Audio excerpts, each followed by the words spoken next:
Welcome to my $100,000 stock experiment, year 2, week 30, ending November 8th, 2019. This isn't an endorsement to purchase any stocks that I bought, nor an endorsement to purchase stocks in general.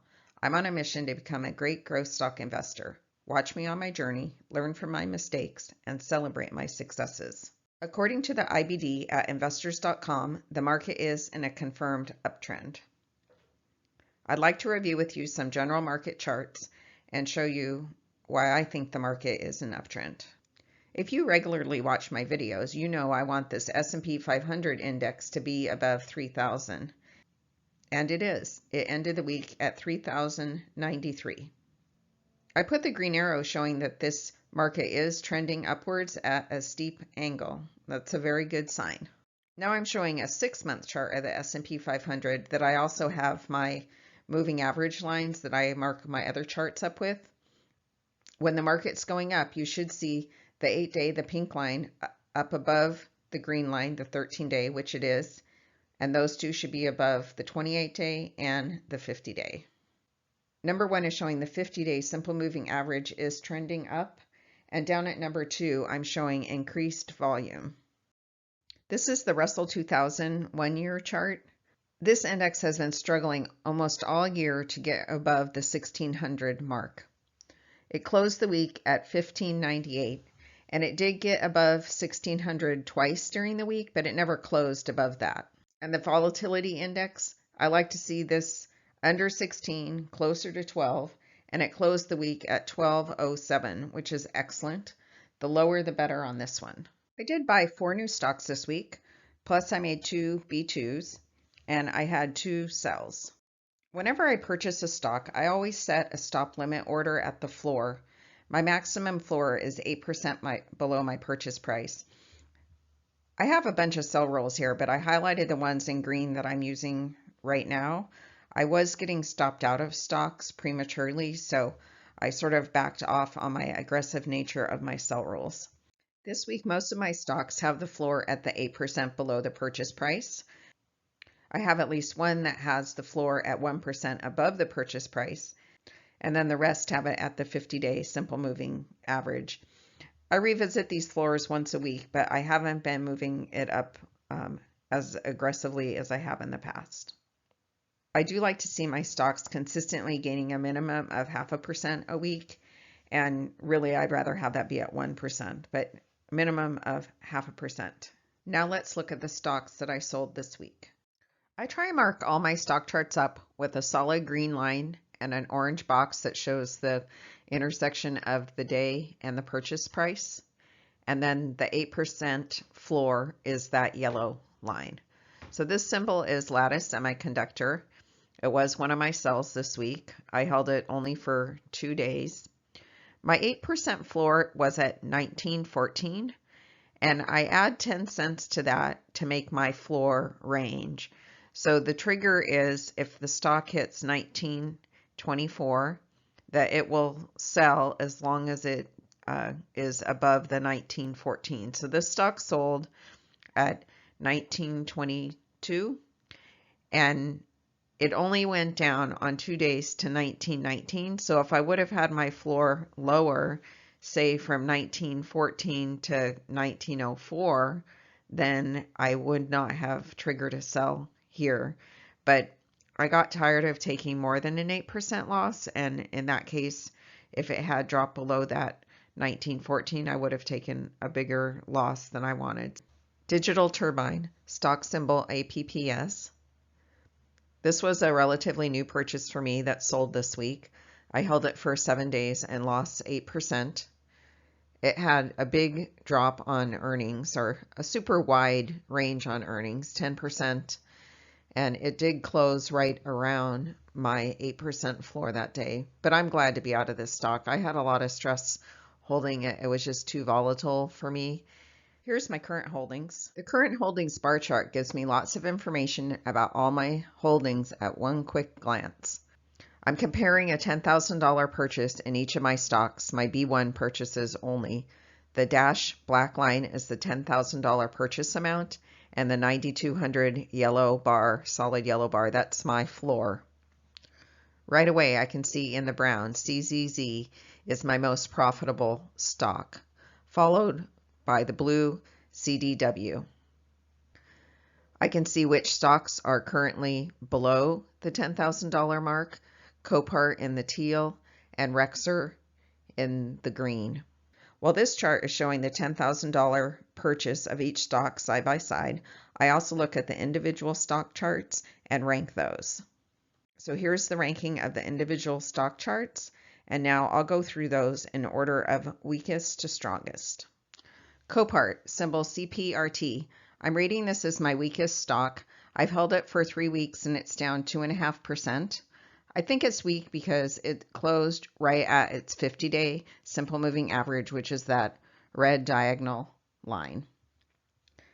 I left my floor at 8%. This stock has had a number of down days recently. You can see down in the volume section, it had several down days with above average volume at number 1, but it also experienced areas like that at number 2 and number 3, and the stock came back. I'm being patient and holding this stock in hopes that the price increases.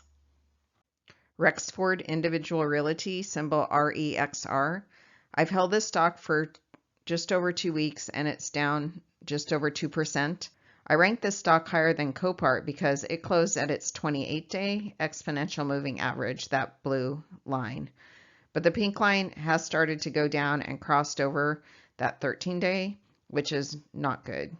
Lululemon Athletica, symbol LULU.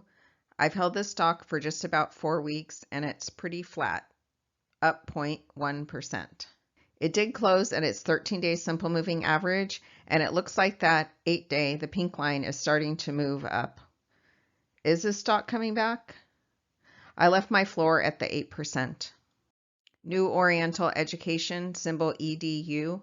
I've held this stock for 4 weeks and it's up 6.5%, which is awesome, but it did close at its 13-day simple moving average, that green line.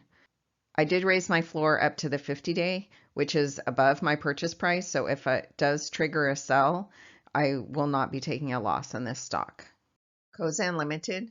This was rated as my strongest stock last week, and this week it's rated 5 out of 10, so right in the middle of the pack. I have 3 purchases in this. My first one I've held for 4.5 weeks and it's up 13.6%. My second buy I've held for just under 4 weeks and it's up 6.7%. And my buy 3 I've held for just about 3 weeks and it's up just about 4%.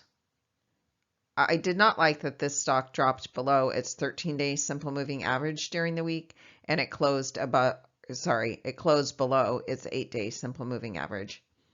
I did raise my floor up to that 50-day line, that red line, where the dash yellow, that's my new floor. But this stock is down 2% for the week. Teradyne, symbol TER. I've held this stock for just over 4 weeks and it's up 3.6%. And I did raise my floor to that 50-day simple moving average, where you can see the dash yellow line, that's where my new floor is. United Technologies, symbol UTX. This is a new purchase for me. I like that it had 3 above average volume days where the stock price was increasing, and then I purchased it and it continued to go up. So we have 6 days in a row of up prices. In the last year, the stock went up about 15%. So this isn't going to be a super fast accelerating stock, but it does seem to be on a nice uptrend at the moment. If you pay attention to the percentages over on the right-hand side, number 1 is showing you that this range for the 6-month on the screen that it's showing was down as much as 10% and up as much as 9%. When you see some other charts, you'll notice that it has wider or narrower price fluctuations there. Over at number 3, it's showing you the price that this stock started at in the 6-month period, because this is a 6-month chart. At number 4, that's the S&P 500 index. This stock was performing worse than the S&P 500 for most of this 6-month period. But by adding that S&P 500 comparison line in this chart, that's what makes those percentage signs show up over on the side. I also purchased eHealth this week, symbol EHTH. I've held it for 3 days and it's up 3.5%. Look at the range on the right-hand side versus the last stock that I showed you, the UTX.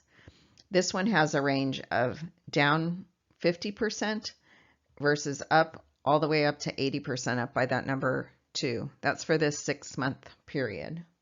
AMD. This is another stock that I purchased this week, and I like that above average volume. It had several up days, and then after I bought it, it started to have down days. I did make 2 purchases in this. One of them I've held for 5 days and it's up just over 2%, and one of them I've held for 4 days and it's down 2%. CDW. This is my strongest stock chart this week. The closing was well above the 8-day simple moving average. I have 2 purchases in this stock. One I've held for 7.5 weeks and it's up 9%, and one I've held just for 4 days and it's up 0.3%. In my B1 purchase, since I have that 9% gain, I wanted to raise my floor up to 1% above the purchase price. I don't want to let a nice gain turn into a loss. So the benchmark is showing that I lost money for the week versus the S&P 500, which went up. I like to look at where those losses came from. So I lost just over $300 in a stock that I held last week but had to sell this week. I lost $261 in my new purchases, and then my existing holdings I lost $307. I take a look at my current dollar gains week by week for each of the stocks that I own. Each box represents 1 week, so you can see which ones are new purchases and which ones I've held longer. I sort these with the losers on the top. So my 2 losers this week are Copart and REXR.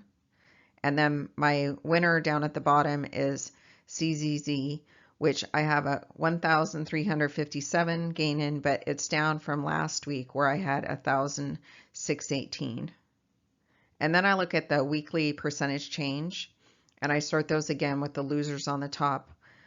I want to see my stocks here gaining 0.5% a week, and I don't want to see 3 down weeks in a row. So Copart, the third one down, I highlighted that in red because it has 2 down weeks in a row. And the first week I owned it, it was only up 0.5%. And also REXR, it had a loss the first week I owned it on 10/25, and then only a 0.3 gain. And this week it went down 2.4%.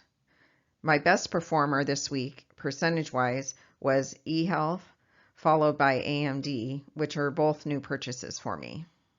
This chart shows the S&P 500 over on the left, the week-to-week value based on my start of my experiment on April 13, 2018.